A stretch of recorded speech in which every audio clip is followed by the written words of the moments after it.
പ്രേമികൾ ഏറെ ആകാംക്ഷയോടെ കാത്തിരുന്ന ആപ്പിൾ ഇവന്റ് 2025 ഇന്ന് നടക്കും. യുഎസിൽ നടക്കുന്ന പരിപാടിയിൽ ഐഫോണിന്റെ പുതിയ 17-ാം സീരീസ് പുറത്തിറക്കുമെന്നാണ് പ്രതീക്ഷിക്കുന്നത്. 17 സീരീസിന് പുറമെ ആപ്പിൾ വാച്ചിന്റെ പുതിയ മോഡലുകൾ, എയർപോഡുകൾ എന്നിങ്ങനെയുള്ള നിരവധി ആക്സസറികളും പുറത്തിറക്കാൻ സാധ്യതയുണ്ട്. 2017 ഐഫോൺ എക്സ് പുറത്തിറങ്ങിയതിനു ശേഷം ഐഫോൺ ശ്രേണിയിലെ ഏറ്റവും പ്രധാനപ്പെട്ട മാറ്റവുമായാണ് 17 സീരീസ് വരുന്നത്.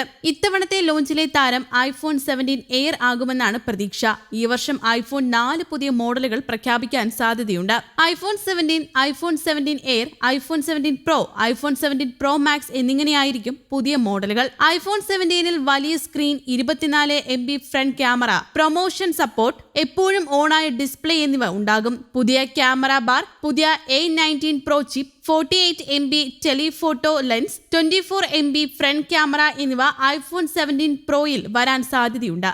ടോപ്പ് എൻഡ് മോഡലായ പ്രോ മാക്സിലും ഈ സവിശേഷതകൾ ഉണ്ടാകും. ഒപ്പം ബാറ്ററിയിലും മാറ്റം വന്നേക്കാം. ഗ്രീൻ, പർപ്പിൾ എന്നീ 2 പുതിയ കളറിലും 17 വന്നേക്കാം. കഴിഞ്ഞ വർഷം പുറത്തിറങ്ങിയ ഐഫോൺ 16 5 നിറങ്ങളിലായിരുന്നു. കറുപ്പ്, വെള്ള, പിങ്ക്, ടീൽ, കടും നീലയുടെ ഒരു ഷെയ്ഡായ അൾട്രാ മറൈൻ എന്നിങ്ങനെയായിരുന്നു അത്. 5000 mAh battery backup iPhone 17 Pro മാക്സിനുണ്ടാകാൻ സാധ്യതയുണ്ടെന്ന് ഫോബ്സ് റിപ്പോർട്ട് ചെയ്യുന്നു. ഐഫോൺ 17 സീരീസിന്റെ അടിസ്ഥാന മോഡലിന് 89,900 രൂപയിൽ ആരംഭിക്കാമെന്നും പ്രോ മാക്സിന് 1,64,900 രൂപ വരെ എത്താമെന്നും റിപ്പോർട്ടുകൾ സൂചിപ്പിക്കുന്നു. കറൻസി മാറ്റങ്ങളെയും ആപ്പിളിന്റെ ആഗോള വില നിർണ്ണയ നയതന്ത്രത്തെയും ആശ്രയിച്ച് അന്തിമ വിലകൾ വ്യത്യാസപ്പെടാം. ഉയർന്ന മോഡലുകളുടെ വില വർധനവിന് കാരണം US പ്രസിഡന്റ് ഡൊണാൾഡ് ട്രംപിന്റെ താരിഫ് ആവശ്യങ്ങളാണെന്നും റിപ്പോർട്ടുണ്ട്. 5.5 മില്ലിമീറ്റർ വലുപ്പമുള്ള ഏറ്റവും കനം കുറഞ്ഞ മോഡലെന്നാണ് ആപ്പിൾ എയറിനെ വിശേഷിപ്പിക്കുന്നത്. ആപ്പിൾ ഇതുവരെ അവതരിപ്പിച്ചതിൽ ഏറ്റവും കനം കുറഞ്ഞ ഐഫോണായി ഇത് മാറും. ഐഫോൺ 60 പ്ലസിലെ 6.7 ഇഞ്ച് ഡിസ്പ്ലേയിൽ നിന്ന് വ്യത്യസ്തമായി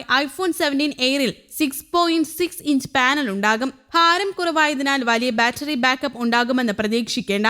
ആപ്പിൾ ഐഫോൺ 12 ഉപയോഗിച്ചതിന് സമാനമായി 2800 mAh ബാറ്ററിയിലായിരിക്കും ഇത് പുറത്തിറങ്ങുകയെന്നാണ് റിപ്പോർട്ട്. ഇന്ത്യയിൽ വില ഏകദേശം 89,900 രൂപയാകുമെന്ന് പ്രതീക്ഷിക്കുന്നു. എന്നിരുന്നാലും താരിഫുകളും ഇറക്കുമതി തീരുവകളും ഇത് ഉയർത്തിയേക്കാം. അങ്ങനെ സംഭവിച്ചാൽ വില ഏകദേശം 95,000 രൂപയായി ഉയർന്നേക്കാം. ആപ്പിൾ വാച്ചുകൾ, Apple Watch Series 11, Watch Ultra 3 എന്നിവയും ചടങ്ങിൽ ലോഞ്ച് ചെയ്യുമെന്ന് പ്രതീക്ഷിക്കുന്നു. സീരീസ് 11-ൽ വലിയ ഡിസൈൻ മാറ്റങ്ങൾ കൊണ്ടുവരാൻ സാധ്യതയുണ്ട്. അതേസമയം പുതിയ അൾട്രാ മോഡലിൽ നിറം മാറ്റത്തിനും സാധ്യതയുണ്ട്. എയർപോഡ്സ് പ്രോ 3, 3-ാം തലമുറ എയർപോഡ്സ് പ്രോയും ഇന്നത്തെ ചടങ്ങിൽ പുറത്തിറങ്ങുമെന്ന് പ്രതീക്ഷിക്കുന്നു. പുതിയ അപ്ഡേറ്റുകളോടെയായിരിക്കും എയർപോഡ്സ് പ്രോ 3 പുറത്തിറങ്ങുക.